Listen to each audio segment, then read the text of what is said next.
mob likes things to be low-key and quiet and things to run smoothly. Just give us the money, okay? So there'd be occasions where guys would not give a right count or try to rip off or break off some of the monies that they're supposed to be turning over to the mob.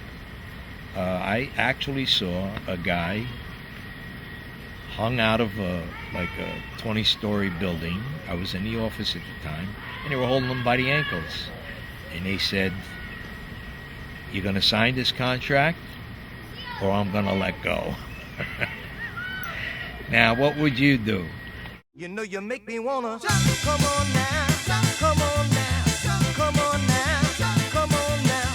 All right, all right, all right, all right. Come on, let's chat now. These people can open doors for you, or they can put you in a box. You know, as simple as that.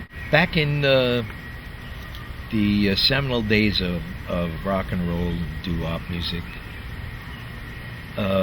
wherever there's money to be made, the mob's not far behind.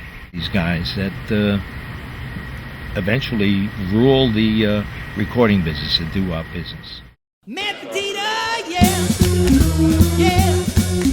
yeah. What Morris Levy said was done.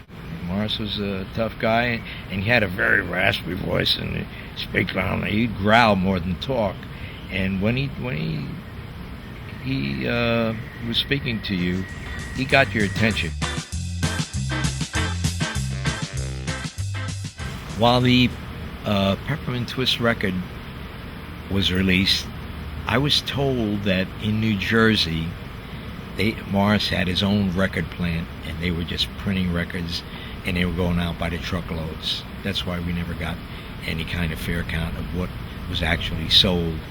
But anybody who got in the way of this money-making machine was hurt. Some even killed.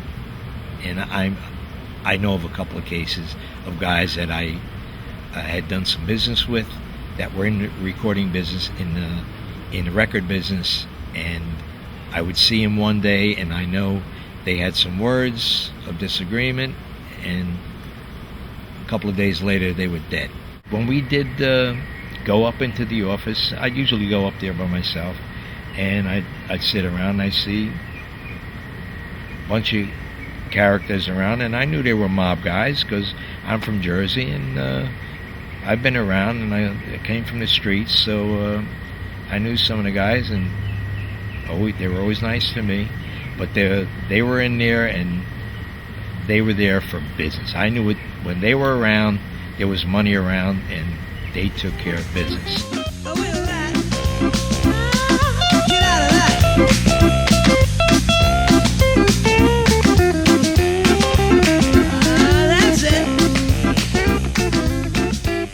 Here's a guy, me, #1 record in the country, Peppermint Twist. I get a royalty check, and it stated that I owed Roulette Records $8,000, and I just couldn't get over it. I thought I was going to become a millionaire after this happened. "Where's the royalty money?" He says, "Jolly, you're going to get hurt. Keep your mouth shut." I'll give the mob credit for one thing. They usually, 99% of the time, give you a warning. Don't do that. And that's all they'll say to you. Don't do that. Now, if you don't get it the first time, you're definitely going to get it the second time.